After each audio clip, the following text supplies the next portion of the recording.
चलिए class start करते हैं। पिछली क्लास में एक नया टॉपिक हमने स्टार्ट करा था। टॉपिक था विस्कोसिटी, और इसको विस्कोसिटी को हम फ्लूइड फ्रिक्शन भी बोलते हैं, ठीक है ना। अच्छा, सॉलिड्स में जो होता है उसको हम सिर्फ नाम फ्रिक्शन देते हैं, और वहां फॉर्मूला होता है F is equal to mu N. Compare करेंगे दोनों को आज जल्दी से। एक ऑब्जेक्ट है जो इस तरफ मूव कर रहा है, तो इस पे जो फ्रिक्शन लगेगा ये ऑपोजिट डायरेक्शन में लगेगा फ्रिक्शन, और फ्रिक्शन का फॉर्मूला था म्यू इंटू एन। ठीक है, अब विस्कोसिटी में क्या फॉर्मूला होगा? विस्कोसिटी में दो केसेस हो जाते हैं। ये मैं नाम दे रहा हूं, आप पेपर में ये नाम मत यूज करिएगा। बोट केस और सबमरीन केस, इससे आपको याद रखने में आसानी होगी। बोट केस का मतलब है कि ऑब्जेक्ट पानी के सरफेस के ऊपर मूव करता है, जैसे बोट मूव करता है। ये बोट का एरिया ए है जो पानी के साथ टच हो रहा है। अगर बोट मूव कर रही है इस तरफ, तो इस पे फ्रिक्शन, फ्लूइड फ्रिक्शन या कहेंगे विस्कस फोर्स, ऑपोजिट डायरेक्शन में लगेगा। और विस्कस फोर्स का फॉर्मूला था ईटा ए डीवी बाय डी एल, या फिर आप इसको वी बाय एल भी लिख सकते।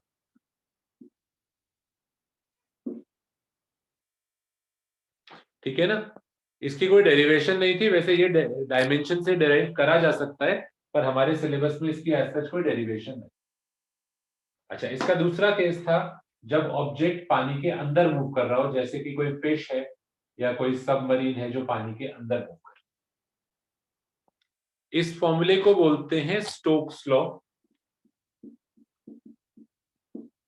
और यहां पर फॉर्मूला है F is equal to 6 pi r eta B.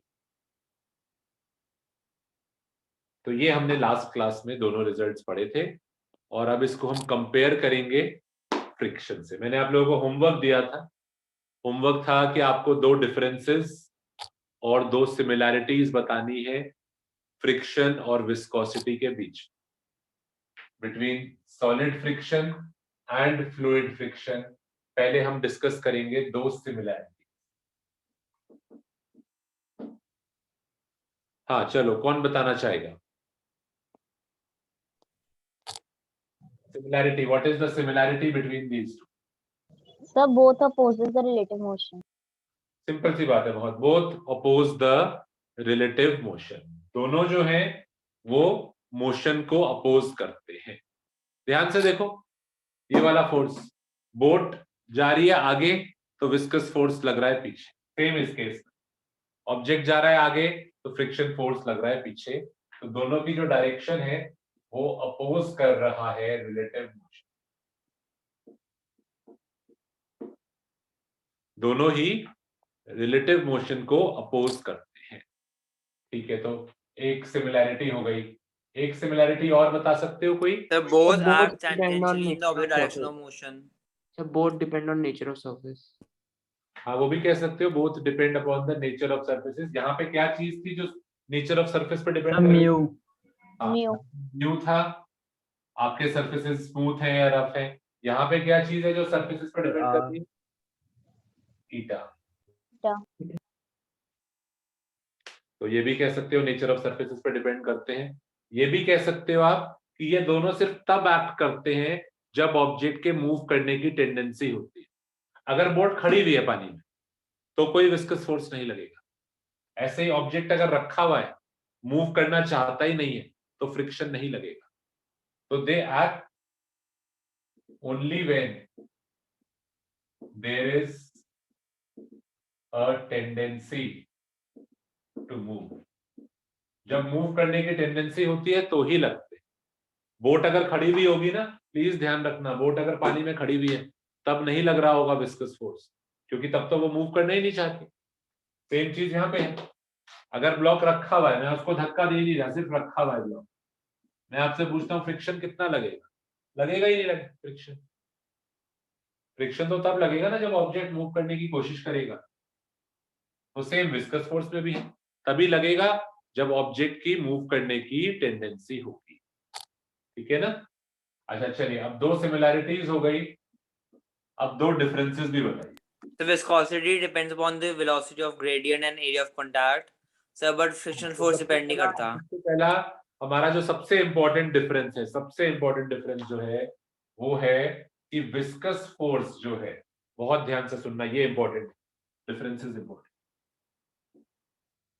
हमारा जो विस्कस फोर्स है ये बोट की वेलोसिटी पे डिपेंड करता है। बोट कितना तेज चलेगी तो विस्कस फोर्स उतना ज्यादा है। चाहे इस फॉर्मूले से देखिए, सबमरीन की वेलोसिटी जितनी ज्यादा होगी उस पर विस्कस फोर्स उतना ज्यादा। अगर आप बोट हल्के चला रहे हो तो विस्कस फोर्स भी कम लगता है, बोट तेज चलाओगे तो विस्कस फोर्स ज्यादा लगेगा। पर फ्रिक्शन में देखिए वेलोसिटी पे डिपेंडेंस नहीं है। ब्लॉक को आप धीरे धीरे धक्का देके ले जा रहे हो या तेज धक्का देके ले जा रहे हो, फ्रिक्शन फोर्स उस पर बराबर ही लगेगा, because it does not depend upon the velocity. देखो वेलोसिटी की टर्म तो फॉर्मूले में आई नहीं, ये ब्लॉक 10 की स्पीड से जा रहा हो चाहे 100 की स्पीड से जा रहा हो, फ्रिक्शन फोर्स सेम ही रहेगा। पर बोट में ऐसा नहीं, बोट 10 की स्पीड से जा रही होगी या 100 की स्पीड से जा रही होगी, फर्क होगा। 100 की स्पीड से जाएगी तो इस पे विस्कस फोर्स बहुत ज्यादा लगेगा क्योंकि वो इसके डायरेक्टली प्रोपोर्शनल। ठीक है, तो डिफरेंस में लिखते हैं कि viscosity depends on velocity, friction does not. Difference बताना था ना, फ्रिक्शन डिपेंड नहीं करता। लिखो, बहुत इंपॉर्टेंट डिफरेंस। अच्छा, एक डिफरेंस और। So that viscosity of a liquid decreases with increase in temperature, whereas the friction remains the same or independent. That is also fine, पर हम फॉर्मूले से और आसान वाला कर लेते हैं ना। विस्कोस फोर्स जो है वो एरिया पे भी डिपेंड करता है, पर फ्रिक्शन फोर्स एरिया पे डिपेंड नहीं करता। अगर ऑब्जेक्ट का एरिया कम होता, आपका ब्लॉक पतला होता, तो ऐसा नहीं है कि उस पर फ्रिक्शन कम लगता। फ्रिक्शन आपके ऑब्जेक्ट के एरिया ऑफ कांटेक्ट पे डिपेंड नहीं करता। फॉर्मूले में एरिया कहीं नहीं आ रहा, पर यहाँ देखिए एरिया आता है। अगर बोट का एरिया ज्यादा है, जो पानी के साथ कांटेक्ट में एरिया ज्यादा है, तो फिर उस पे विस्कस फोर्स ज्यादा लगेगा। तो डिफरेंस क्या हो गया? Viscous force depends on area.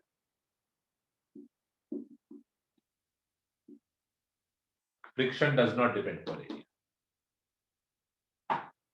ठीक है, तो सिंपल वाले दो हमने डायरेक्टली फॉर्मूले से देखे। विस्कोसिटी वेलोसिटी पे भी डिपेंड कर रही है और विस्कस फोर्स एरिया पे भी डिपेंड कर रहा है, और ये वाला ना एरिया पे डिपेंड कर रहा है ना वेलोसिटी पे डिपेंड कर रहा है। तो ये थ्योरी क्वेश्चन है, प्लीज याद रखिएगा। फॉर्मूले बी वेरी क्लियर। अगर न्यूमेरिकल आता है, ये फॉर्मूला न्यूमेरिकल बिल्कुल स्ट्रेट फॉरवर्ड आएंगे आपके सेकंड बुक के न्यूमेरिकल्स में। कहीं आपको दिमाग नहीं लगाना होगा, डायरेक्टली डेटा दिया होगा। ये दो फॉर्मूले आपने नए पढ़े हैं, डायरेक्टली सब कुछ डेटा दिया होगा, आपको सही फॉर्मूले में डेटा पुट करना है, बस फॉर्मूला गलत मत कर देना। ठीक है ना। पहली चीज जो आपको न्यूमेरिकल में ध्यान रखनी होगी, तो करेक्ट फॉर्मूला, और दूसरी चीज जहां वो आपको कंफ्यूज करेगा वो है यूनिट्स। वो आपको चीजों को सेंटीमीटर पर सेकेंड या मिलीमीटर या कोफिशिएंट ऑफ विस्कोसिटी को पॉइज में दे देगा। You have to convert everything into SI unit, then only you can put it in the formula. ठीक है, तो ये दो फॉर्मूले हम अपनी लिस्ट में ऐड कर रहे हैं। जैसे फ्रिक्शन का एक ही फॉर्मूला था, विस्कस फोर्स के दो फॉर्मूले। चलिए आगे बढ़ते हैं। सर बोलो। Sir I join 10 minutes late, तो हमने इसके अलावा कुछ नहीं कराना अभी तक? नहीं। Okay, thank you sir. Sir और मेरी सर ये वाली क्लास तो छूट गई सर नेटवर्क की वजह से। और वो जो पढ़ा रहे हैं उस पर ध्यान दो प्लीज, पूरी क्लास का टाइम वेस्ट मत करो। ठीक है ना, क्लास के एंड में बात करना। अब आगे अगली प्रॉपर्टी पे चलते हैं। लिखिए नेक्स्ट प्रॉपर्टी। पहली प्रॉपर्टी हमने पढ़ी विस्कोसिटी, अब सेकंड प्रॉपर्टी हम पढ़ रहे हैं buoyant force. Buoyant force, hydrodynamics चल रहा है, फ्लूइड्स चैप्टर का सेकंड पार्ट चल रहा है हाइड्रोडायनामिक्स। हाइड्रोडायनामिक्स में पहली प्रॉपर्टी हो गई, अब सेकंड प्रॉपर्टी। 4-5 प्रॉपर्टी हाइड्रोस्टैटिक्स में पढ़ी थी, ऐसे ही 4-5 प्रॉपर्टीज हाइड्रोडायनामिक्स में भी पढ़ी। बॉयंट फोर्स, और एक साइंटिस्ट था जिसने इसके बारे में पढ़ा था, आर्किमिडीज। तो लिख लीजिए आर्किमिडीज प्रिंसिपल। आर्किमिडीज एक साइंटिस्ट था, उसने बॉयंट फोर्स के बारे में बताया था, क्या होता है, कितना होता है। ठीक है, चलिए देखिएगा, बहुत इंपॉर्टेंट फोर्स है बॉयंट, BOUYANT, बॉयंट फोर्स। जब भी कोई ऑब्जेक्ट पानी में डिप करते हैं, जब भी कोई ऑब्जेक्ट पानी में डिप होता है, चाहे थोड़ा सा हो चाहे पूरा हो, पानी में डिप होना चाहिए। तो let us take the example of मान लो एक वुडन ब्लॉक है, वुडन ब्लॉक पानी में तैर रहा है, ठीक है ना, this is a wooden block, it is floating in water. ठीक है, अभी मत बनाओ, सुनो पहले। It is a wooden block floating in water. तो आर्किमिडीज ने हमें बताया, जब भी कोई ऑब्जेक्ट पानी में इमर्स्ड होता है, देखो थोड़ा सा पार्ट तो पानी के अंदर है, चाहे थोड़ा सा हो चाहे पूरा हो, पानी के अंदर होना चाहिए, तो पानी उस पे ऊपर की तरफ एक फोर्स लगाता है। वेनेवर, सुनिएगा ध्यान से, whenever an object is immersed in a liquid, whenever an object is immersed in a liquid, चाहे पार्शियली इमर्स्ड हो चाहे फुल्ली इमर्स्ड हो, पर कुछ पानी के अंदर इमर्स होना चाहिए, तो पानी उस पे ऊपर की तरफ फोर्स लगाता है। इस फोर्स को हम बोलते हैं बॉयंट फोर्स। आपने कभी नोटिस करा है बोट पानी में क्यों नहीं डूबती? बोट जो है, ये वुडन ब्लॉक जो है, ये पानी में क्यों नहीं डूब रहा? इसका, इस ब्लॉक पे mg लग रहा होगा नीचे की तरफ, इसका जो वेट है mg, उस mg को कैंसिल आउट कौन कर रहा होगा? बताओ, इस ब्लॉक पे कौन कौन से फोर्सेस लग रहे हैं? So buoyant force. जब ये जल रहा है, तब कौन कौन से फोर्सेस होंगे? mg and normal reaction. Normal reaction. और ये है Normal reaction. सारा नॉर्मल।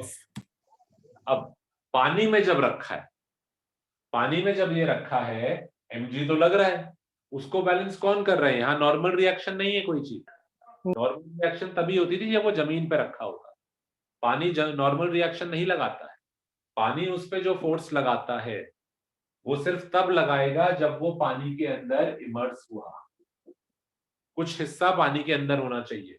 देखिए ये डॉटेड वाला हिस्सा जो है, ये ऑब्जेक्ट का पानी के अंदर इमर्स हुआ, तो पानी उस पे ऊपर की तरफ फोर्स लगाता है, ये फोर्स कहलाता है बॉयंट फोर्स।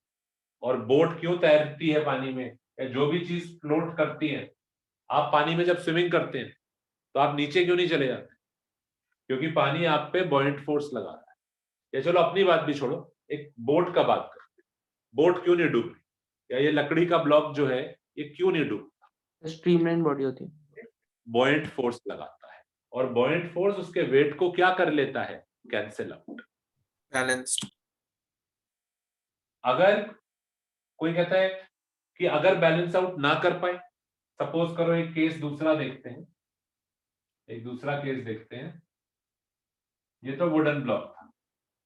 अब दूसरा एक केस देखो, आयरन का है, लोहे का है, नीचे लग रहा है कौन? mg, और mg ऊपर की तरफ क्या लगा रहा है? buoyant force. Buoyant force. इस केस में बॉयंट फोर्स mg को बैलेंस नहीं कर पाता, बॉयंट फोर्स उसके वेट को बैलेंस नहीं कर पाता, वेट बड़ा होता है, ब्लॉक नीचे चला जाता है, नीचे चला जाता है, और फाइनली यहां डूब जाता है। लोहे का अगर आप कोई चीज डालेंगे तो वो नीचे चली जाएगी, क्योंकि उसका mg जो होगा वो ग्रेटर होगा, तो mg, स्टोन भी, और जो बॉयंट फोर्स लग रहा है वो उतना ज्यादा नहीं है। पर वुडन ब्लॉक के केस में जो बॉयंट फोर्स लगा ऊपर की तरफ, वो बॉयंट फोर्स उसके mg को कैंसिल आउट कर लेता है। ठीक है ना, बनाओ अब डायग्राम में। इस बार दोनों कैंसिल आउट हो गए, FB cancels out the mg, और इस केस में mg ग्रेटर है, ब्लॉक क्या कर गया, ब्लॉक सिंक कर गया। इस केस में क्या बोलेंगे, ब्लॉक क्या कर रहा है, Float. तो ऑब्जेक्ट आपने नोटिस करा होगा पानी में कुछ चीजें फ्लोट करती हैं और कुछ डूब जाती हैं। लकड़ी का ऑब्जेक्ट डालेंगे वो फ्लोट करेगा, लोहे की चीज डालेंगे वो डूब जाएगी। तो आर्किमिडीज ने इसी के बारे में पूरा रिसर्च करा कि ऐसा कैसे होता है कि कोई ऑब्जेक्ट डूब रहा है, कोई फ्लोट कर रहा है। तो उन्होंने हमें, आर्किमिडीज ने हमें बॉयंट फोर्स का एक फॉर्मूला दिया। बॉयंट फोर्स निकाल लो, अगर बॉयंट फोर्स mg को कैंसिल कर देगा यानी ऑब्जेक्ट फ्लोट कर जाएगा, और अगर बॉयंट फोर्स छोटा रहा, सपोज आपका वेट 100 था पर बॉयंट फोर्स 20 था, तो यानी वो ऑब्जेक्ट नीचे चला जाएगा, सिंक कर जाएगा। तो डायग्राम बनाइए, और आर्किमिडीज ने क्या फॉर्मूला दिया था, बहुत सिंपल फॉर्मूला है बॉयंट फोर्स का। Buoyant force is equal to the weight of liquid displaced. Archimedes ने फॉर्मूला दिया हमें कि जो बॉयंट फोर्स है it is equal to the weight of the liquid displaced. इसका क्या मतलब हुआ, Vd into rho liquid into G. This is the formula given by Archimedes. This is called as the buoyant force. इसमें लिखो, पहले 2 minute लिखो फिर बताएं, और न्यूमेरिकल भी कराएंगे, कैसे पता लगेगा ऑब्जेक्ट फ्लोट करेगा या सिंक करेगा वो भी देखेंगे।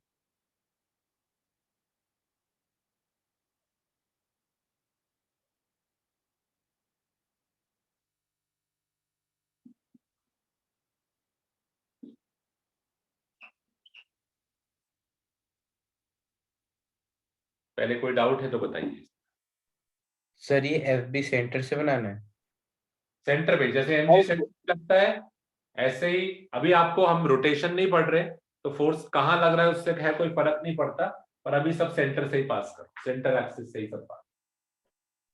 सर से एक बार रिपीट करो फॉर्मूला। mg नीचे की तरफ और fb ऊपर की तरफ, passing through the centre. fb ऊपर की तरफ, mg नीचे की तरफ, पासिंग थ्रू द सेंटर। ठीक है ना।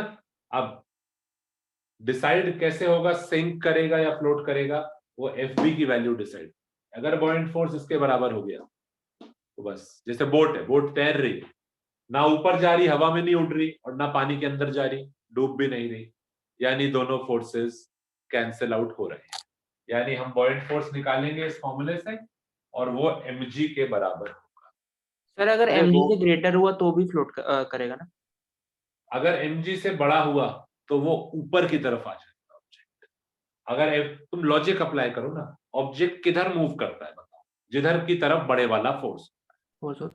एक सिंपल सी बात, ऑब्जेक्ट किस तरफ मूव करेगा, एक ऑब्जेक्ट पे 2 फोर्स लग रहे हैं, इधर F1 लग रहा है उधर F2, किधर मूव करेगा? सर जिधर फोर्स ज्यादा जिधर फोर्स ज्यादा होगी। अगर बॉयंट फोर्स बड़ा हुआ, बॉयंट फोर्स बड़ा हुआ तो ऑब्जेक्ट ऊपर की तरफ उछल जाएगा। Okay sir. तो कहता है ऐसे कैसे हो जाएगा, ऊपर की तरफ उछल जाएगा? करके देखना, एक फुटबॉल, बॉयंट फोर्स उस पे वो ज्यादा लगेगी। वो एक फुटबॉल को लेना और स्विमिंग पूल में दबा देना और छोड़ देना, यस सर करा हुआ है। कैसे ऊपर निकलेगी? Yes, sir. सर बाल्टियां भी डालते तब भी आता। या वो जो स्विमिंग के सर्फिंग बोर्ड्स होते हैं, वो जो होते हैं सर्फिंग बोर्ड्स को आप पानी के अंदर ले जाके छोड़ते हो, एकदम झटके से ऊपर निकलते हैं। या फुटबॉल के साथ भी आप करके देख सकते हो, फुटबॉल को आप जबरदस्ती पानी में दबाओ, आपको लगेगा वो दबना नहीं चाह रही, आपको मुश्किल होगी, आपको लगेगा इसको दबाने में इतना मुश्किल हो रही है, ये नीचे जाना नहीं चाह रही, और जैसे ही आप छोड़ोगे वो झटके से ऊपर निकल कर आएगी। क्यों? क्योंकि उसके केस में बॉयंट फोर्स बड़ा हो जाता है, तो वो ऊपर आ जाता है। अगर मैं फुटबॉल को यहाँ दबा के जबरदस्ती नीचे ले जाके भी छोड़ दूं, स्विमिंग पूल के नीचे ले गए फुटबॉल को, अब उस पर mg भी लग रहा है, बॉयंट फोर्स भी लग रहा है, और मैंने उसको छोड़ दिया, क्या होगा? बॉयंट फोर्स बड़ा है, वो फुटबॉल को बाहर ले आएगा। फुटबॉल कभी पानी के अंदर रहेगी, भी छोड़ते ही बॉयंट फोर्स बड़ा होगा, वो उसको ऊपर कर देगा। पर लोहे की बॉल को ले जाओ, छोड़ोगे वहीं पड़ी रह जाएगी, ऊपर नहीं आई, क्योंकि mg बड़ा है। सर इसमें एक बार VD रिपीट कर दो, क्या होता है? बता रहे हैं, सब बता रहे हैं, पहले ये फिगर समझ में आई। एंड सर जब अभी आप केस बता रहे थे कि जिसमें बॉयंट फोर्स mg से बड़ा है, सर उसमें जैसे आपने फुटबॉल का एग्जांपल लिया, फुटबॉल क्या लाइक जैसे उसके सरफेस तक रहेगी या फिर उससे ऊपर जैसे रहेगी? यहाँ पे था, अगर यहाँ फुटबॉल छोड़ा तो वो Yes, ऊपर आ sir. जाएगी और थोड़ा सा इमर्स होके रुक जाएगी, थोड़ा सा पार्ट अंदर रह के फिर तैरने लगी। Okay sir. हाँ, अब सर। देखते हैं वीडी क्या है। एक सेकेंड पहले आगे करते हैं। VD is the important term है। VD is the important term here. VD is the volume of object that is inside the liquid. ये बहुत इंपॉर्टेंट है। VD आपके ऑब्जेक्ट का टोटल वॉल्यूम नहीं है, आपके ऑब्जेक्ट का टोटल वॉल्यूम नहीं है। VD ये वाला वॉल्यूम है जो मैं यहाँ हाईलाइट कर, VD ये वाला। VD is this volume is VD. VD कौन सा वॉल्यूम है? ऑब्जेक्ट का वो वॉल्यूम जो पानी के अंदर डूबा हुआ। VD वो वॉल्यूम है जो पानी के अंदर डूबा हुआ है। पूरा वॉल्यूम मत ले लेना ऑब्जेक्ट, ठीक है? सर जितना पार्ट ऑब्जेक्ट का अंदर है पानी के। वॉल्यूम पार्ट नहीं होता, वॉल्यूम वॉल्यूम चीज समझते हो ना? वॉल्यूम उस Yes, पार्ट yes, जो पानी के अंदर डूबा। रो लिक्विड क्या है? It is the density of the liquid. और जी आपको बताइए 9.8। इस फॉर्मूले से आप बॉइलिंग फोर्स निकाल सकते हैं। सर ये आया कैसे? आर्किमिडीज से आया ये। मतलब डेरिवेशन नहीं सिलेबस में? हाँ, जो होती तो बता देते हैं, सिंपल सी बात है। Okay sir. तो आर्किमिडीज ने ये फॉर्मूला दिया, this is the buoyant force. हाँ बोलो, क्या डाउट है? सर जो सेकंड केस है सिंक वाला, सर उसमें तो फिर पूरा ही होगा, वीडी तो पूरा ही ऑब्जेक्ट है। आपको बॉयंट फोर्स निकालना है, इस केस में बॉयंट फोर्स निकालना है तो वॉल्यूम आप वो वाला लोगे जो लिक्विड के अंदर है। इस केस में ऑब्जेक्ट का कितना वॉल्यूम अंदर है? सर टोटल पूरा ही अंदर है। इस केस में तो बॉयंट फोर्स जब आप निकालेंगे उसमें जो VD डालेंगे वो पूरे ऑब्जेक्ट का वॉल्यूम, इसके जितना अंदर है, चाहे इतना है चाहे पूरा है। जब बॉयंट फोर्स निकालोगे, जैसे इन दोनों केसेस में बॉयंट फोर्स की वैल्यू अलग अलग हो, इस केस में जब बॉयंट फोर्स निकालोगे तो VD ये वाला वॉल्यूम, और इस केस में जब बॉयंट फोर्स निकालोगे तो VD टोटल वॉल्यूम। हमें बस ध्यान क्या रखना है, VD वो वॉल्यूम है जो पानी के अंदर इमर्स्ड है, ठीक है? सर सर उसमें जो आप अभी केस बता रहे थे उसमें FB is greater than mg, sir उस केस में आपने बोला कि वो सरफेस तक बहुत हल्का सा इमर्स लेगा, तो अज्यूमिंग कि वो जो इमर्स वाला पार्ट नीचे उसमें तो FB तो 0 ही हो जाएगा। क्यों? सो उसमें बिकॉज आपने बोला कि बहुत हल्का सा रहेगा तो हल्के से बहुत इंक्रीमेंट डिफरेंस नहीं पड़ेगा। वो उस हिसाब से रहेगा कि बॉयंट फोर्स और mg बैलेंस हो जाए। बिल्कुल बाहर तो नहीं आ सकता ना, फिर तो बॉयंट फोर्स लगेगा ही नहीं। थोड़ा सा पार्ट अंदर रहेगा जिससे कि उस पार्ट की वजह से जो बॉयंट फोर्स लग रहा है वो mg को बैलेंस कर दे। जैसे इस केस में है। अब ऑब्जेक्ट पूरा बाहर नहीं हो सकता। कोई कहता है, मैं अगर आपसे एक क्वेश्चन पूछता हूं, जरा ध्यान से सुनना, यहाँ पे यहाँ बनाते हैं, कॉन्सेप्ट है तो प्लीज ध्यान से सुनिए। एक बोट का केस बना रहे हैं, ये पानी है, बोट इसके ऊपर है,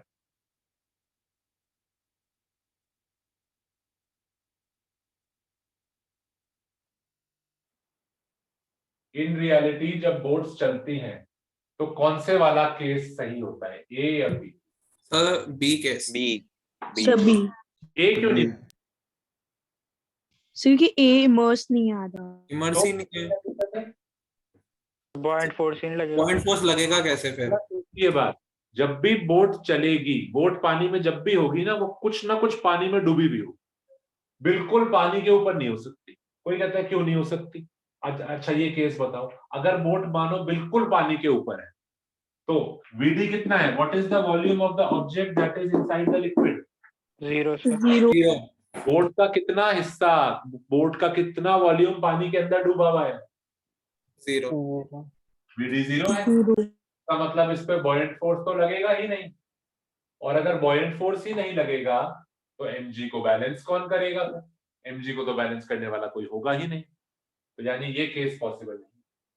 बोट का कुछ ना कुछ हिस्सा पानी के अंदर जरूर डूबा होना चाहिए। वीडी की कुछ ना कुछ तो वैल्यू होनी चाहिए ना, कुछ ना कुछ तो वॉल्यूम ऑफ ऑब्जेक्ट होना चाहिए जो पानी के अंदर हो, तभी तो बॉयंट फोर्स लगेगा। हाँ, अब कुछ हिस्सा पानी के अंदर है, तो अब बॉयंट फोर्स लगेगा, और ये बॉयंट फोर्स बोट पे लगने वाले वेट को बैलेंस करेगा, इसीलिए बोट पानी के ऊपर फ्लोट कर पाएगी। ये जो बोट वर्ड बना है ये बॉयंट वर्ड से ही बना है। बोट वर्ड है ना, बोट पानी में तैरती है, ये बोट वर्ड आया कहां से है? ये बॉयंट फोर्स जो है, बोट वर्ड जो बना है बॉयंट फोर्स वर्ड से ही बना है, क्योंकि बोट जो है वो बॉयंट फोर्स की वजह से ही पानी के ऊपर तैर पाती है। और हमेशा थोड़ा, कभी बोट में बैठोगे तो नोटिस करना, बोट का कुछ थोड़ा सा पार्ट पानी के अंदर जरूर हो, बिल्कुल पानी के ऊपर नहीं हो सकती, क्योंकि फिर तो बॉयंट फोर्स लगता ही नहीं उसको, तो थोड़ा सा तो डूबा होना चाहिए पानी। बना लो ये। बट सर फिर जैसे ये बोट फिर पानी में डूब क्यों जाती है, मतलब कुछ हादसा होता है तो फिर डूब क्यों जाती है फिर? अब सपोज करो तुम बोट के आप बहुत ज्यादा वेट डाल दो, बोट के अंदर बहुत सारे आदमी बैठ गए, या तुमने बोट में छेद कर दिया, पानी भर गया, तो उससे क्या होगा? बोट में बहुत सारे आदमी बैठ गए तो क्या चीज बड़ी हो जाएगी? mg बड़ा हो जाएगा। हाँ, mg बड़ा हो जाएगा, फिर बॉयंट फोर्स उसको कैंसिल आउट नहीं कर पाएगा और फिर वो डूब जाएगी। हाँ, बहुत सारे लोग बिठा दिया है, mg बहुत बड़ा हो गया, mg बड़ा हो गया तो बोट नीचे चली जाएगी। अच्छा सर, ओके सर। और सर वो जो सर जैसे स्टोन है सर वो भी भारी होता है, लेकिन सर वहाँ के जो स्टोन है सर, वो जो मंदिर है सर वहाँ पे वो डूबते ही नहीं। कहाँ पे? अरे सर वो नहीं है सर, वो राम क्या बोलते हैं सर, वो उसकी स्टोन सर वो जाता है ना। क्लास के हाँ बाद सर वो क्लास के बाद बात करो उस सब के बारे में, ठीक है ना? तो जो भी चीज नहीं डूबती, सिंपल सी बात है यार, तुम्हें लॉजिक लगाओ ना, थोड़ा सा सोचो, जो चीज नहीं डूब रही वो फ्लोट हो जाएगी। उसका बॉयंट फोर्स mg को बैलेंस कर रहा है, सिंपल सी बात है, यानी वो भारी नहीं होगा। अगर भारी होता तो वो डूब जाता, ठीक है ना? तो सिंपल सी बात है, अगर कोई चीज पानी में फ्लोट कर रही है यानी बॉयंट फोर्स mg के बराबर है, चाहे वो पत्थर हो चाहे जो मर्जी हो, बॉयंट फोर्स mg के बराबर है, तभी वो फ्लोट करेगा। अगर mg बड़ा है तो वो डूब जाएगा। अब इसमें कोई बच्चे पूछते हैं शिप जो होते हैं वो तो लोहे के बनते हैं, आयरन के बनते हैं। शिप लकड़ी के नहीं बने होते जैसे बोट्स लकड़ी की बनी होती, शिप जो होते हैं वो तो आयरन के बनते हैं। और सर ये rho of liquid sir, density of liquid है ना, वाटर ही।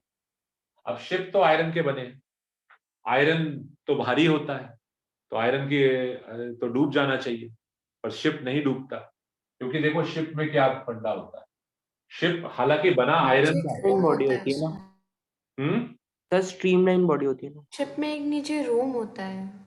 शिप्स जो होते हैं ना उनमें नीचे एक पूरा कंपार्टमेंट होता है जो खाली होता है, दे आर वेकेंट, एम्प्टी होते हैं, इनमें हवा भरी हुई होती है, ये पूरे वेकेंट होते हैं। ये हालांकि लोहे का बना है पर इसमें जानबूझ के अंदर खाली रखा गया है, ये वेकेंट रखा गया है जिससे हवा भरेगी। अब हवा बहुत हल्की होती है, एयर तो बहुत हल्की होती है, तो कुल मिला के जो ओवरऑल वेट आता है वो कम हो जाता है। शिप्स में देयर आर एयर कंपार्टमेंट्स, बना लीजिए ये फिगर आप बनाना चाहते हैं तो, this is the ship, so these are empty air compartments। ये ओवरऑल शिप के वेट को कम कर देते, ठीक है ना? कभी शिप में क्या होता है, छेद हो गया, इन एयर कंपार्टमेंट्स में पानी भर गया तो फिर वो हैवी हो जाएगा, फिर वो डूब जाएगा। टाइटैनिक क्या होती है, कहीं टक्कर हो गई शिप की, उसमें छेद हो गया तो यहाँ से पानी घुस गया, एयर कंपार्टमेंट पूरा भर गया, तो अब वो हैवी हो गया, अब mg ज्यादा हो गया तो वो डूब जाएगा। सर ये बेसमेंट में लगे होते हैं शिप के। हाँ, फिगर देखो ना यार, फिगर देख के कहा, शिप की छत पे लगा भाई, एयर कंपार्टमेंट छत पे है, फिगर देख के समझ में आ ही रहा है तुम्हें। बनाओ फिगर बनाओ। मूवीज में भी तो देखा होगा, शिप डूब जाते हैं, क्यों? पानी भर जाता है जब शिप में अंदर। Yes, sir. हो गई यहाँ पे Yes, शिप, तो ये एयर कंपार्टमेंट्स में छेद हो गया, पानी घुस गया अंदर, पानी घुस गया तो हैवी हो गया, mg ज्यादा हो गया। अब अगर mg ज्यादा हो गया तो डूब जाएगा ना वो।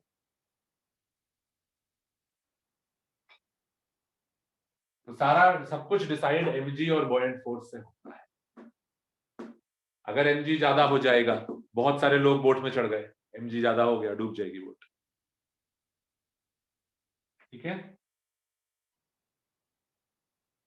तो ये फॉर्मूला याद रखिएगा, ये आगे हमारे डेरिवेशन में भी आएगा। और एक सिंपल सा रूल है हमारा, शॉर्टकट, अगर आपके एमसीक्यू आते हैं ना, उसके लिए कैसे डिसाइड करना है कि कोई ऑब्जेक्ट फ्लोट करता है या सिंक करता है, एमसीक्यूज के लिए एक शॉर्टकट आप डायरेक्टली कर सकते हैं। अगर ऑब्जेक्ट की डेंसिटी लिक्विड की डेंसिटी से ज्यादा है, अगर ऑब्जेक्ट की डेंसिटी लिक्विड की डेंसिटी के बराबर है, अगर ऑब्जेक्ट की डेंसिटी लिक्विड की डेंसिटी से कम है। तीन केसेस।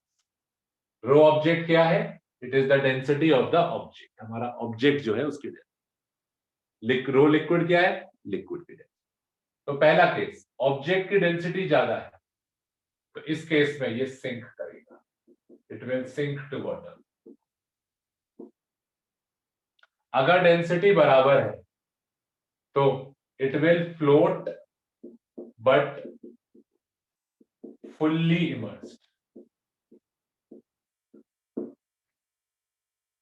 और अगर ऑब्जेक्ट की डेंसिटी लिक्विड से कम है तो it will float partially immersed.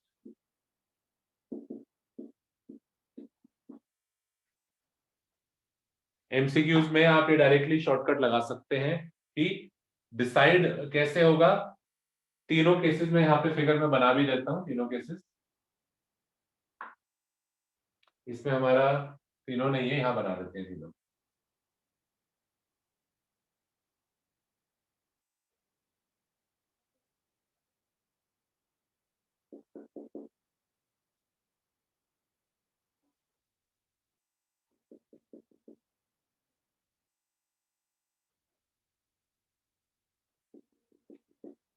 ये तीनों केसेस हैं, ये हमारा केस 1 है, ये केस 2 है, ये केस। बनाइए एक बार फिर समझते हैं, बना लीजिए।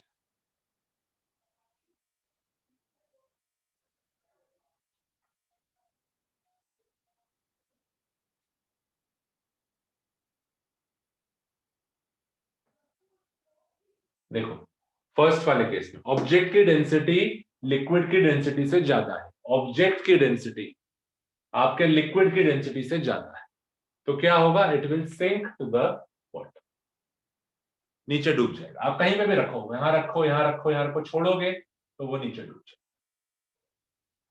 दूसरा केस, अगर ऑब्जेक्ट की डेंसिटी और लिक्विड की डेंसिटी बराबर है तो वो फ्लोट करेगा, पर फ्लोट वो फुल्ली इमर्स होके करेगा। देखो केस 2, ऑब्जेक्ट फ्लोट तो कर रहा है, तैर रहा है, पर ऐसा नहीं है कि बाहर निकल के तैर रहा है, पूरा पूरा डूब चुका है और फिर तैर रहा है। It will float but it is fully immersed. और अगर ऑब्जेक्ट की डेंसिटी लिक्विड की डेंसिटी से कम है तो it will float but it will be partially immersed. ये वाला केस, फ्लोट कर रहा है और पार्शियली इमर्स है, सारा का सारा इमर्स नहीं हुआ है, थोड़ा सा इमर्स हुआ है, partially immerse.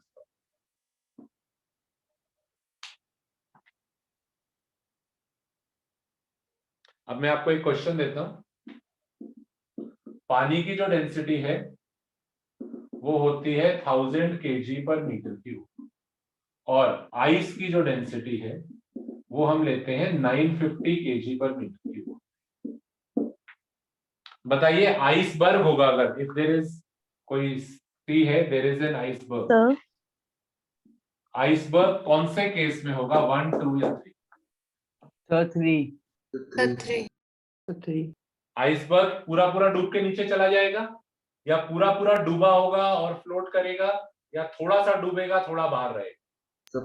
Third case partially डूबेगा थोड़ा सा बाहर। आइस वाला देखिए, ऑब्जेक्ट जो है वो आइस का बना है, आइसबर्ग किस चीज से बना है, आइस से बना है, और आइस की डेंसिटी पानी की डेंसिटी से कम है, तो it will float and partially, जो आइसबर्ग्स होंगे वो पार्शियली इमर्स्ड फ्लोट कर, थोड़े से पानी के अंदर होते हैं, थोड़े से पानी के बाहर। तो डेंसिटी से हम डिसाइड कर सकते हैं कि वो कौन सा case. Sir sir boiling force का यूनिट क्या होता है? फोर्स है ना, यूनिट तो उस पे, अब फ्रिक्शन फोर्स का क्या यूनिट होता है, बॉयंट फोर्स का, टेंशन का, after all it is a force, तो फोर्स का यूनिट तो न्यूटन ही होगा। चाहे वो अब एनर्जी है, चाहे हीट एनर्जी हो, चाहे केमिकल एनर्जी हो, चाहे पोटेंशियल एनर्जी हो, चाहे काइनेटिक एनर्जी हो, है तो वो एनर्जी, तो एनर्जी का यूनिट तो जूल होगा। तो फोर्स है ये, चाहे किसी भी टाइप का फोर्स हो, चाहे फ्रिक्शन हो, चाहे विस्कस हो, चाहे बॉयंट हो, का यूनिट तो न्यूटन ही होगा। ठीक है, यस सर। और कौन क्या बोल रहा है? सर ऐसे डायरेक्ट क्वेश्चंस तो नहीं आएंगे ना? आ जाएंगे यार, एमसीक्यू में डायरेक्ट क्वेश्चन आ जाते हैं। ओके। वैसे मैंने ये आपको टॉपिक करा दिया है, वैसे ये टॉपिक आपके सिलेबस में है नहीं, पर कुछ स्कूल्स में करा देते हैं, ये हट गया था अभी पिछले साल ना टॉपिक, पर आगे इसका यूज होता है, इसलिए मैं ये करा रहा हूँ आपको टॉपिक। सर पर फॉर्मूले में सॉलिड की डेंसिटी तो है नहीं।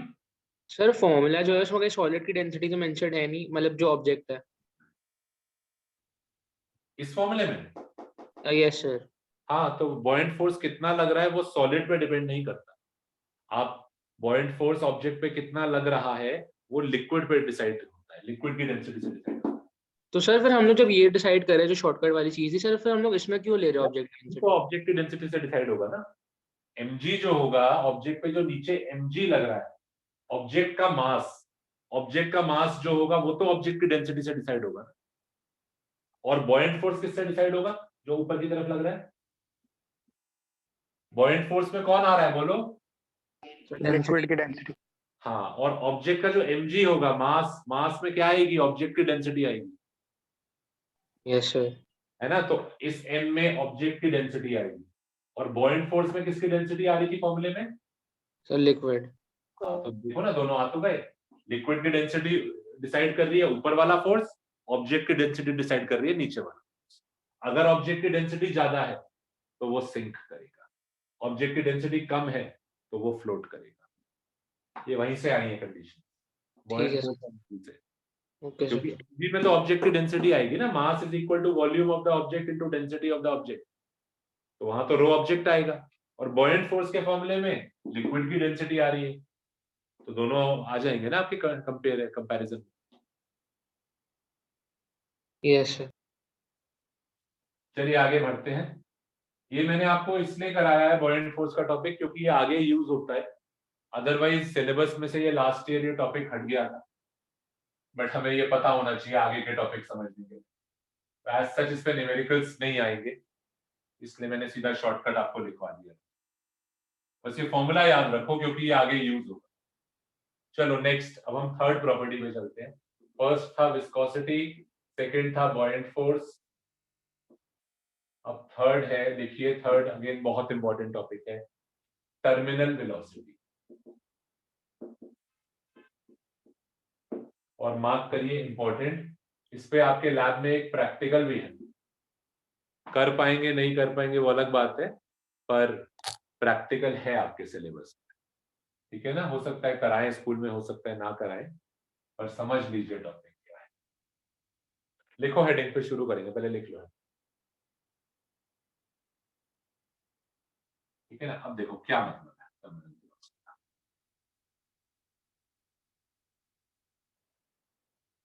जब हम किसी बॉल को बिल्डिंग पे से गिराते हैं, अभी लिखना मत, सिर्फ समझना, एक बिल्डिंग पे से एक बॉल को गिराया जा रहा है,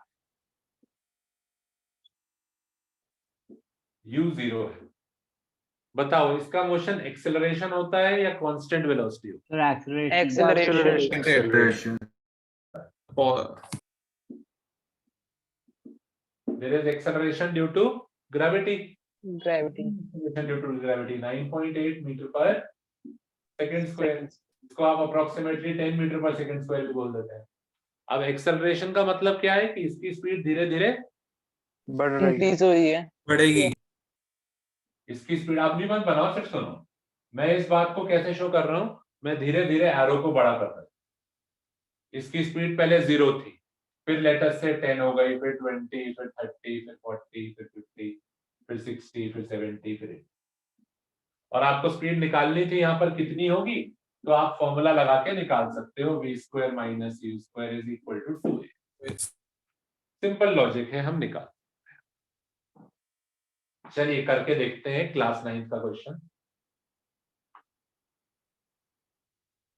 एक रेन ड्रॉप का केस करते हैं। एक रेन ड्रॉप जो है, क्लाउड ले लेते हैं। क्लाउड में से आती है ना रेन ड्रॉप, बिल्डिंग पे से नहीं आती, क्लाउड में से आती है। ये एक बारिश की बूंद है, this is a rain drop. मान लेते हैं कि ये क्लाउड में से अभी अभी गिरना शुरू हुई है, तो इसकी इनिशियल वेलोसिटी 0 है, ठीक है ना, अभी अभी गिरना शुरू हुई है। एक्सेलरेशन ड्यू टू ग्रेविटी को 10 ले लेते हैं, और आप खड़े हैं, आपके ऊपर गिरेगी ये बारिश की बूंद। तो क्या हाइट लेना चाहते हो क्लाउड की, कुछ अंदाजा बताओ कितना ले, हाइट कितनी होती होगी, कुछ 30 kilometers. कुछ 15 to 20 kilometers, 15,000 meters. कुछ सेंसिबल गेस। ये नहीं कि कोई बच्चा बोलता है 20 metre. Sir, 15,000 metre, 15,000 kilometre. Kilometre में ही होगी, क्लाउड तो बहुत ऊपर होते हैं।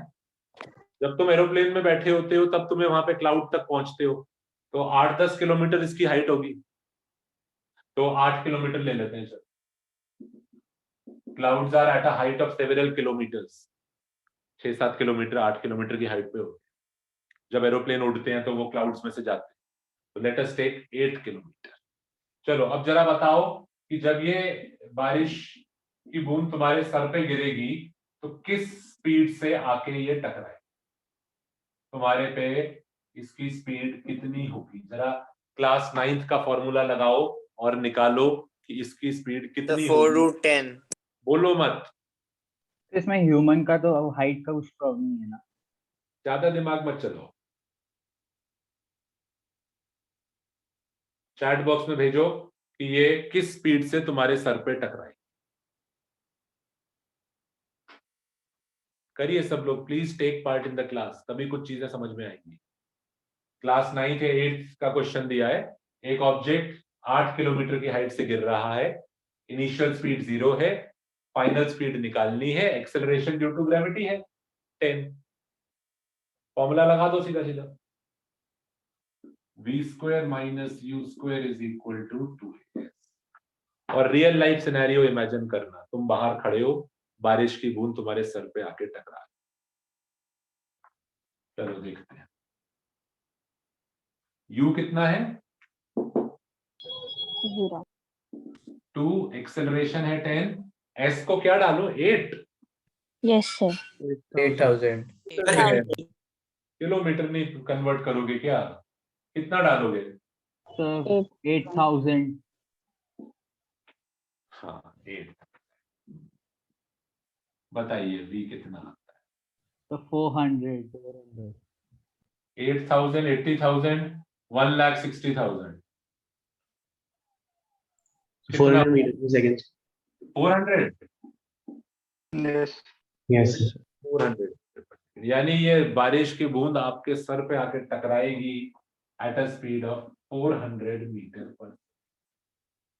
ये तो 400 तो आप जरा सोचिए, ये तो बुलेट से भी ज्यादा तेज हो गई। बुलेट ही 200-250 की स्पीड होती है, ये तो बुलेट की स्पीड से भी ज्यादा तेज हो गई। बारिश की बूंद टकराएगी तो आदमी मर जाएगा, इतनी तेज स्पीड होगी 400। जो बुलेट होती है, बुलेट की स्पीड ही 200 होती है, ये तो 400 आ रही। पर ऐसा होता है क्या, बारिश की बूंद तो हमें हर्ट भी नहीं करती, टकराती है, इतना तेज थोड़ा आ रही होती है, कोई गोली की तरह थोड़ा चल रही होती है बारिश की बूंद। तो क्या गलत कर रहे हैं हम, तो फॉर्मूला लगा रहे हैं, फॉर्मूले से तो 400 आ रहा है स्पीड, पर इतनी ज्यादा तेज तो नहीं होती। बारिश की बूंदें तो हमें गिरती भी दिखाई भी देती। हाँ वो तो बहुत धीरे धीरे गिर रही होती है। Air resistant. हाँ, क्योंकि यहाँ पर एक कॉन्सेप्ट आता है विस्कस फोर्स का। जब ये रेन ड्रॉप गिर रही है, इस पे विस्कस फोर्स भी तो लगेगा। कोई कहते हैं विस्कस फोर्स क्यों लगेगा?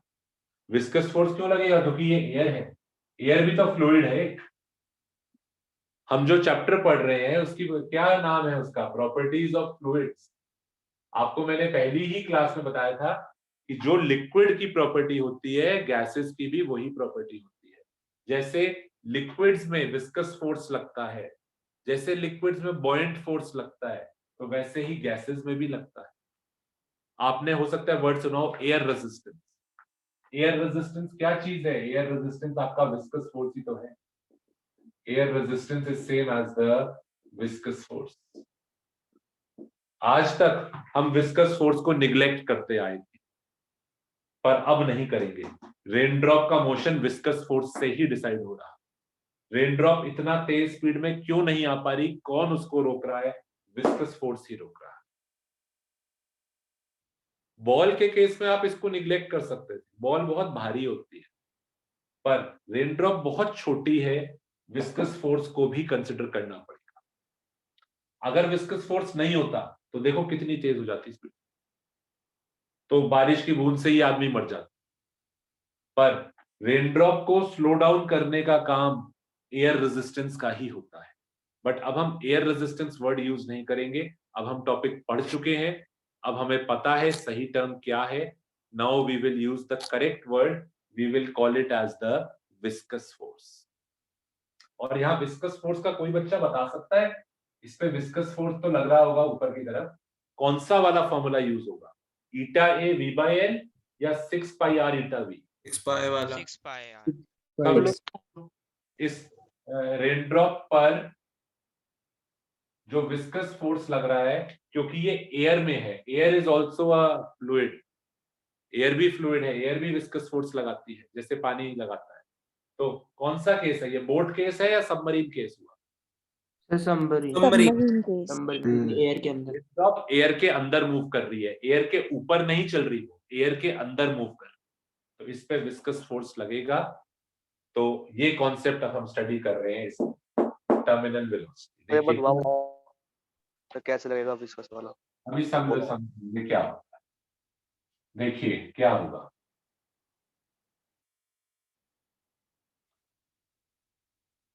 समझते हैं, पूरा समझ में आएगा। 10 मिनट आराम से सुनो, कोई भी डाउट होगा आई विल एक्सप्लेन।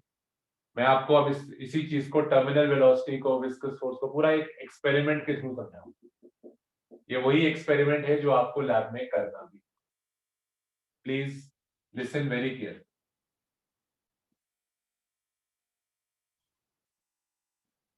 आपको एक बड़ा सा टॉल कंटेनर दिया जाएगा, इसमें ग्लिसरीन भरा हुआ होगा, या कोई मान लेते हैं कोई भी लिक्विड इसमें भरा होगा। आप क्या करेंगे? आप इसमें एक ball, this is a metal ball, आप इसको गिरा देंगे। ठीक है ना? ध्यान से देखिएगा बात को। इसको गिरा दो। जैसे जैसे ये गिरेगी, हमें पता है एक्सेलरेशन ड्यू टू ग्रेविटी होता है, इसकी स्पीड धीरे धीरे बढ़ती जाए, इसकी स्पीड धीरे धीरे बढ़ती। थोड़ी देर बाद, after it has fallen for some time, थोड़ी देर के बाद अब इसकी स्पीड बढ़नी बंद हो जाएगी। आफ्टर सम टाइम, ध्यान से सुनना, after falling for some time the speed becomes constant. थोड़ी देर तक इसकी स्पीड बढ़ेगी, बढ़ती जाएगी, बढ़ती जाएगी, बढ़ती जाएगी। देखो मैं एरो बड़ा करता जा रहा हूं, पर उसके बाद अब इसकी स्पीड हो जाएगी constant. Now it will fall with a constant speed, speed becomes constant, और इसी स्पीड को हम बोलते हैं terminal velocity. This is called as terminal velocity. पूरा समझाऊंगा, पूरा ध्यान से सुनना, सब समझ। जब आपने इसको गिराया, ये गिरी, हमें पता है एक्सेलरेशन ड्यू टू ग्रेविटी है, mg लग रहा है, mg उसको नीचे की तरफ खींच रहा है। अब mg की, अब मैं इसको गिराता हूं तो mg लग रहा होगा ना नीचे, mg इसको नीचे खींचेगा तो इसकी स्पीड बढ़ती जाएगी, वैसे इसकी स्पीड बढ़ती जा रही है, बढ़ती जा रही है, पर थोड़ी देर बाद स्पीड बढ़नी बंद हो जाती है। अब ऐसा कैसे? थोड़ी देर बाद ये स्पीड बढ़नी बंद हो गई, अब कांस्टेंट हो गई, अब mg लगना बंद हो गया क्या? अब एक्सेलरेशन ड्यू टू ग्रेविटी खत्म हो गई क्या? नहीं, खत्म नहीं हुई। mg तो अभी भी लग रहा है, mg तो इस पे अभी भी लग रहा है, mg तो इस पे अभी भी लग रहा है, पर अब इसकी स्पीड क्यों नहीं बढ़ रही? mg लग रहा है तो there should be acceleration due to gravity, पर अब तो स्पीड नहीं बढ़ रही, अब तो कांस्टेंट है। और ये लैब में आपको मेजर भी करना होगा, आपको क्लियरली दिखेगा जब आप उसको गिराओगे ना, उसकी स्पीड बढ़ रही है और थोड़ी देर बाद इट विल बिकम कांस्टेंट। अब क्या हो गया? अब mg लग रहा है तो स्पीड को तो बढ़ाना चाहिए, फोर्स mg है, एक्सेलरेशन प्रोड्यूस करनी चाहिए mg को, एक्सेलरेशन ड्यू टू ग्रेविटी, पर क्यों नहीं हो रहा? अब एक्सेलरेशन ड्यू टू ग्रेविटी या mg क्यों नहीं उसको एक्सेलरेट कर पा रहा? बताओ। विस्कोसिटी की वजह से। सर विस्कस फोर्स की वजह से वो वेलोसिटी कांस्टेंट हो गई है। इसमें दो फोर्सेस ऊपर की तरफ लग रहे हैं और वो दोनों मिलाकर इसके mg को खत्म कर देते। एक फोर्स तो विस्कस फोर्स हो गया, वो आपको पता ही है। ऊपर की तरफ क्यों लग रहा है विस्कस फोर्स? क्योंकि बॉल नीचे जा रही है तो विस्कस फोर्स ऊपर लगेगा। और दूसरा फोर्स कौन सा होगा? कोई चीज पार्शियली या फुल्ली इमर्स्ड होती है तो लिक्विड उस पर बॉयंट फोर्स लगाता है। किस तरफ लगता है बॉयंट फोर्स? ऊपर की तरफ, अपवर्ड्स। तो होता क्या है जब आप किसी ऑब्जेक्ट को लिक्विड में गिराते हैं, इस बॉल को आपने पानी में गिराया, गिर रही है, शुरू में ये दोनों इसको बैलेंस नहीं कर पा रहे, पर थोड़ी देर बाद ये दोनों मिलाकर mg को काट देते हैं। mg को काट दिया यानी नेट फोर्स कितना हो गया? व्हेन, देखो, when fb and fv together cancel out mg, then बताइए नेट फोर्स कितना हो जाएगा? जीरो। और अगर मैं न्यूटन्स लॉ यूज करूं, फोर्स को लिखूं मास इनटू एक्सेलरेशन जीरो, तो वहां से एक्सेलरेशन कितनी आ जाएगी? जीरो। एक्सेलरेशन जीरो है, इसका मतलब क्या है? कांस्टेंट हो गई। तो क्या सीख रहे हैं हम टर्म? Terminal velocity. क्या मतलब है टर्मिनल वेलोसिटी का? जब भी आप, सुनिएगा प्लीज, जब भी आप किसी ऑब्जेक्ट को गिराते हैं, थोड़ी देर तक तो वो एक्सेलरेट करता है, पर थोड़ी देर के बाद उस ऑब्जेक्ट की एक्सेलरेशन खत्म हो जाती है, एक्सेलरेशन जीरो हो जाती है। एक्सेलरेशन जीरो है यानी अब वेलोसिटी और नहीं बढ़ेगी, अब उसकी वेलोसिटी कांस्टेंट। अब जो भी उसकी वेलोसिटी थी, अब वो बस उसी वेलोसिटी से जाती है, और इस वेलोसिटी को बोलते हैं टर्मिनल वेलोसिटी। कोई फिर से पूछता है बच्चा, क्यों नहीं बढ़ रही वेलोसिटी?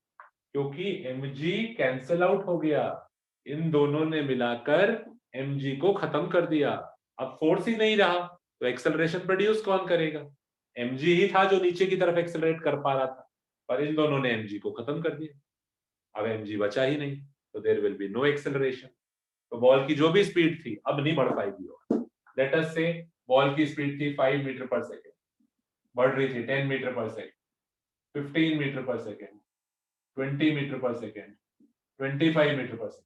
बस अब यहाँ पे आके इन दोनों ने इसको काट दिया, अब स्पीड 25 ही है, 25 metre per second, 25 metre per second, 25। ये देखो पहले तो बढ़ रही थी 5, 10, 15, 20, 25, पर जैसे ही ये दोनों mg को खत्म कर देंगे, उसके बाद now the velocity becomes constant. अब क्यों नहीं बढ़ रही वेलोसिटी? क्योंकि अब कोई फोर्स ही नहीं है जो वेलोसिटी को बढ़ाएगा, एक्सेलरेशन ही नहीं है अब। और कहां गया फोर्स? पहले कोई कहता पहले तो था, हाँ पहले तो फोर्स है अब, पर वो खत्म कर दिया इन दोनों ने मिला के mg को खत्म कर दिया।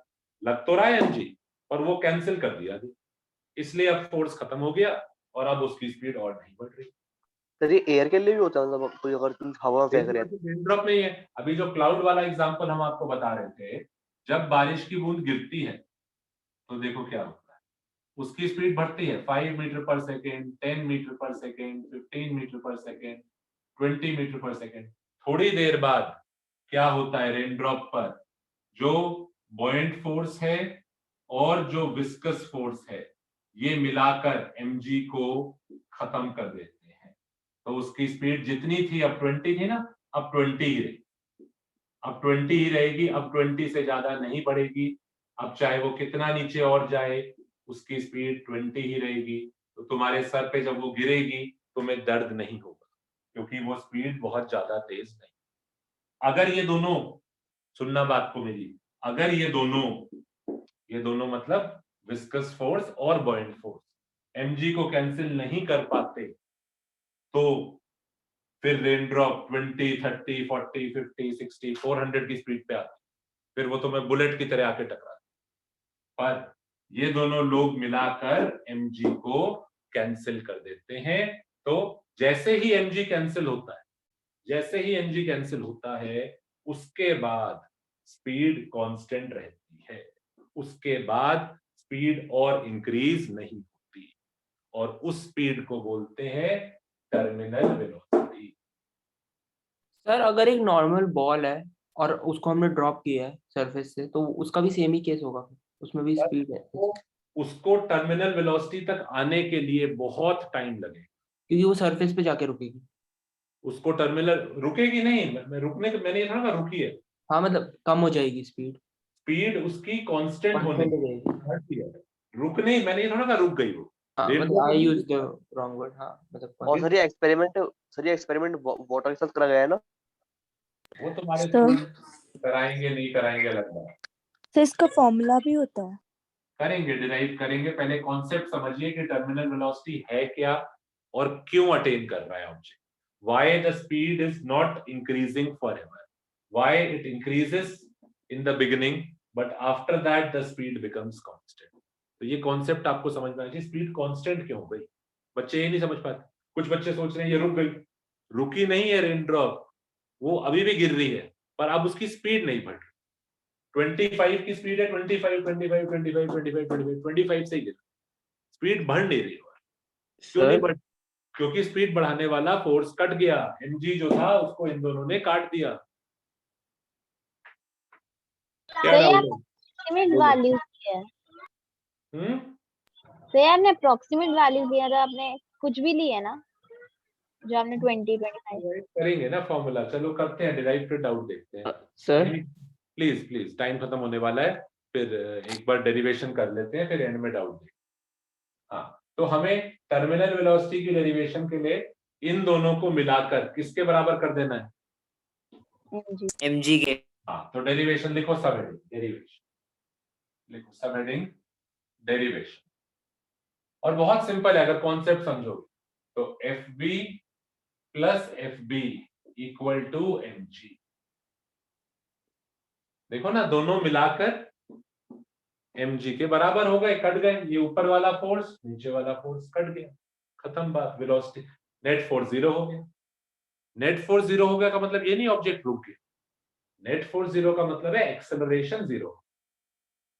एक्सेलरेशन 0 हो गई का मतलब ये नहीं है कि ऑब्जेक्ट रुक गया, उसका मतलब है now it will continue to fall but with a constant.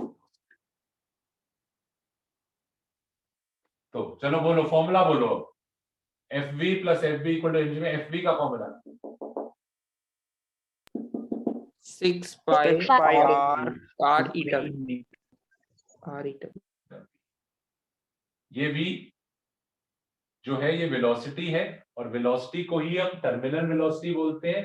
तो मैं vt लिखूंगा, vt, क्योंकि इस बार उसकी वेलोसिटी को, ये जो कांस्टेंट वेलोसिटी है इसी को हम टर्मिनल वेलोसिटी बोलते हैं। तो I am denoting it by vt। चलो बॉयंट फोर्स का formula, v rho g। Buoyant force का फॉर्मूला याद दिलाओ। vd rho g। VD रो g। तो इन लिक्विड। अच्छा चलो vd में बताओ, इस बॉल का, बॉल मान, स्फीयर मान लेते हैं इसको, let us consider this as a sphere of radius r। कितना वॉल्यूम है इस बॉल का जो पानी के अंदर है? तो 4/3 pi r cube। 4/3 pi r। 4/3 pi r। सारा का सारा पानी है क्या? Yes sir. सर है कि आधी बॉल पानी के बाहर है, आधी अंदर है? ये तो पानी के अंदर ही है पूरी पूरी। तो what is the volume of the ball which is inside the liquid? 4/3 pi r cube. तो यहाँ पुट कर रहा हूँ बॉयंट फोर्स का फॉर्मूला। करो, चलो पुट करो, इक्वेशन बनाओ, एफ बी की वैल्यू डालो।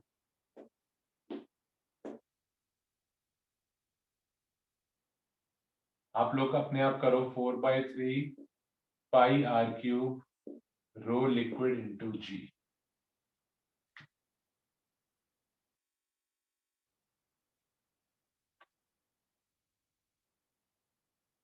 इज इक्वल टू, क्या लिखूं इक्वल टू? mg। अच्छा, इसको भी एम नहीं लिखूंगा, मास को भी मैं इस इक्वेशन में ना कुछ टर्म्स काट देना चाहता हूँ सिंप्लीफाई करने के लिए। तो मास को क्या लिख सकते हो तुम? Mass is equal to density, यानी वॉल्यूम कितना है ऑब्जेक्ट का? डेंसिटी कितनी है ऑब्जेक्ट की? मान लो रो ऑब्जेक्ट, डेंसिटी जो ऑब्जेक्ट की है उसको रो ऑब्जेक्ट कंसीडर करना। तो ये मास को भी ना ऐसे लिख लोगे तो काफी सारी टर्म्स कट जाएगी, इसमें मास को m मत रहने दो, फॉर्मूला आसान बनाओ, मास को रिप्लेस करो वॉल्यूम इनटू डेंसिटी।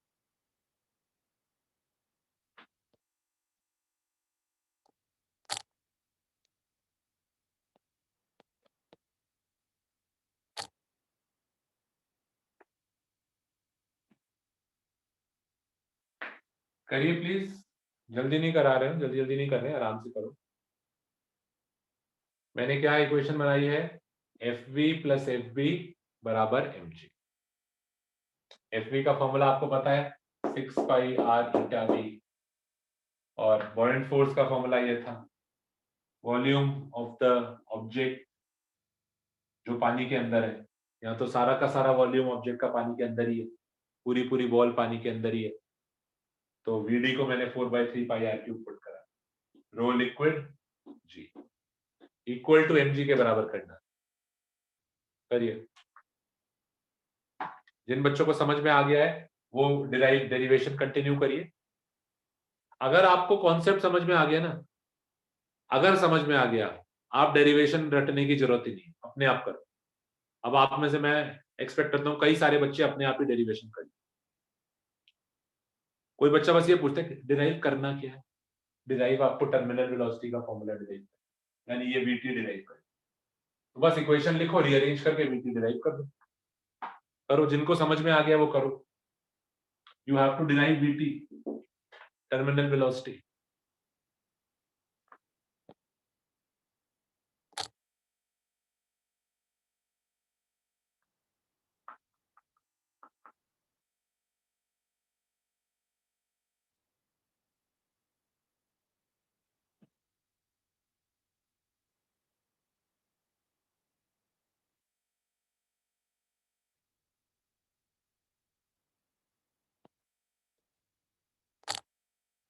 चलो देखते हैं। मास को मैं लिख रहा हूँ volume 4/3 pi r cube into density. ये मास किसका मास होगा? सब्जेक्ट का, बॉल का। हाँ, तो डेंसिटी भी किसकी लिखूंगा? मास के फॉर्मूले में जो डेंसिटी आएगी वो किसकी होगी? ऑब्जेक्ट। हाँ, तो 4/3 pi r cube rho object into g. बस अगर आप ये इक्वेशन समझ गए ना तो डेरिवेशन रटने की जरूरत नहीं। इस मेरे को भी फॉर्मूला नहीं रटा हुआ है मैंने, पर हाँ डेरिवेशन से डिराइव करा जा सकता। तो आपने इक्वेशन बना दी, ऊपर वाले फोर्सेस इक्वल टू नीचे। देखो कुछ तो कटेगा, सबसे पहले पाई काट। Pi cancel.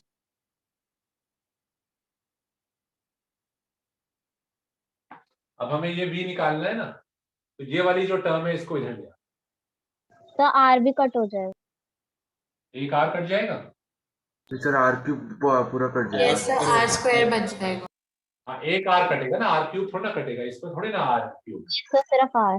हाँ, तो देखो एक आर कट जाएगा, एक आर, तो यहाँ आर का स्क्वायर बचेगा और यहाँ पर भी आर का स्क्वायर। अब देखो मैं क्या कर रहा हूँ, मैं इस वाली टर्म को इधर ले जा रहा हूँ। तो इधर क्या बचा, जरा बोलो कोई जना। 6 eta v t is equal to 4/3 R square object g, और ये इधर जाएगी टर्म तो माइनस हो जाएगी, बोलो 4/3 R स्क्वायर रो जी रो किसका, लिक्विड लिक्विड।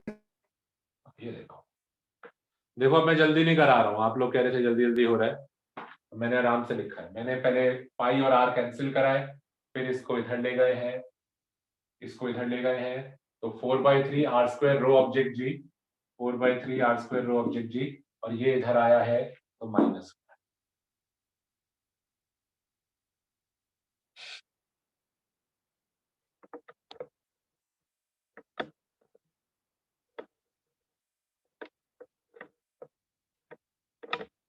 अब आगे सिंप्लीफाई करिए।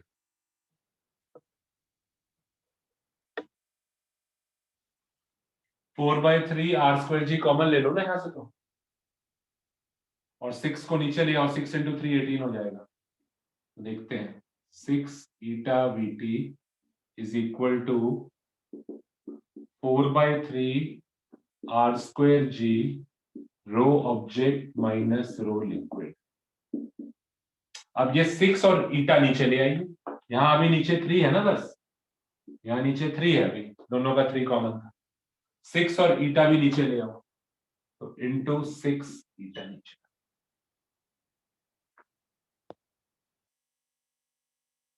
सिक्स और 4 में से कुछ कटेगा क्या? 2/9 हो जाएगा वो, आएगा 3, तो नीचे 3 इंटू 3 बन जाएगा 9, तो देखिए वीटी आएगा कितना, 2/9 r square upon eta into rho object minus rho liquid divided by, और क्या था नीचे, सर ईटा। अब देखिए ये हमने फॉर्मूला डिराइव कर लिया। अगर न्यूमेरिकल आएगा, दिमाग नहीं लगाना होगा न्यूमेरिकल में, सब कुछ दिया होगा, आपको सिर्फ डेटा पुट करके टर्मिनल वेलोसिटी की वैल्यू निकालनी। जैसे हमने जो एग्जांपल लिया था उसमें पहले स्पीड थी 5 मीटर पर सेकेंड, फिर बढ़ के हो गई 10 मीटर पर सेकेंड, फिर बढ़ के हो गई 15 मीटर पर सेकेंड, फिर बढ़ के हो गई 20 मीटर पर सेकेंड, फिर 25, फिर अब 25 कांस्टेंट। टर्मिनल वेलोसिटी इस एग्जांपल में 25, ऐसी कितनी होगी 25, तो मैंने एग्जांपल के तौर पे लिया था, पर आप यहां से निकाल।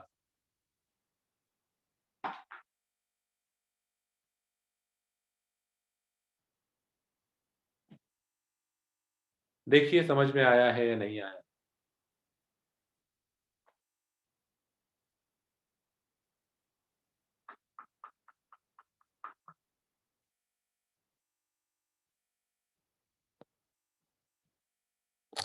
बोलो कोई डाउट है इसमें आप लोगों को? तो यही कॉन्सेप्ट रेन ड्रॉप के लिए अप्लाई होता है। क्यों रेन ड्रॉप्स की स्पीड 400 500 नहीं होती? क्योंकि शुरू में तो स्पीड बढ़ती है, पर बहुत ही जल्दी वो कट जाते हैं, एमजी इन दोनों से कट जाता है। कोई कहता है बहुत जल्दी क्यों कट जाता है? क्योंकि रेन ड्रॉप का एमजी बहुत छोटा है ना, रेन ड्रॉप का वेट कितना सही होगा, बहुत ही जल्दी ये दोनों उसको काट दे। छोटी चीज को कैंसिल करना जल्दी हो जाएगा ना। तो रेन ड्रॉप के लिए क्या होता है, गिरना शुरू करती है बेचारी रेन ड्रॉप, 5 10 15 20 25, बस उसका एमजी कट जाता है। अब वो 25 सही फिर गिर। कोई भारी चीज होती, कोई बहुत बड़ी बॉल तुमने क्लाउड पे से गिराई होती मान, तो वो इतनी जल्दी 25 पे जाके नहीं अटेन करती वो टर्मिनल, क्योंकि वो भारी है, एमजी बड़ा है उसका, इतनी जल्दी ये दोनों एमजी को कैंसिल नहीं कर पाते। उसके लिए स्पीड बढ़ती 5 10 20 30 40 50 60 70 80 90 100 120 150, हो सकता है 150 की स्पीड पे जाके ये दोनों एमजी को कैंसिल कर, तो फिर वो 150 की स्पीड से गिरती है। पर रेन ड्रॉप बहुत छोटी है, उसका एमजी बहुत ही जल्दी कैंसिल हो जाएगा, वो गिरेगी थोड़ी सी देर बाद ही एमजी इन दोनों को, ये दोनों एमजी को कैंसिल कर देगी, तो it will attain the terminal velocity very soon. ठीक है ना, तो बहुत ही जल्दी वो टर्मिनल वेलोसिटी अटेन करेगी। ये फॉर्मूला है।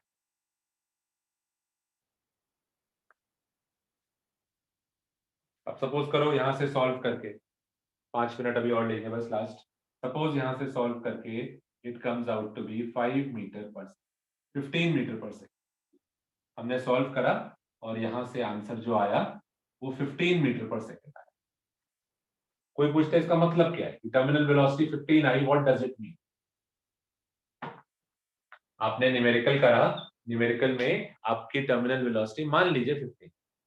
इसका मतलब जो आपने ऑब्जेक्ट गिराया था उसकी स्पीड बढ़ेगी, पहले 5, फिर 10 मीटर पर सेकेंड, फिर 15 मीटर पर सेकेंड, बस। अब 15 से ज्यादा नहीं बढ़ेगी। 15 इज द टर्मिनल, टर्मिनल यानी खत्म, बिल्कुल इसके आगे नहीं बढ़ेगी।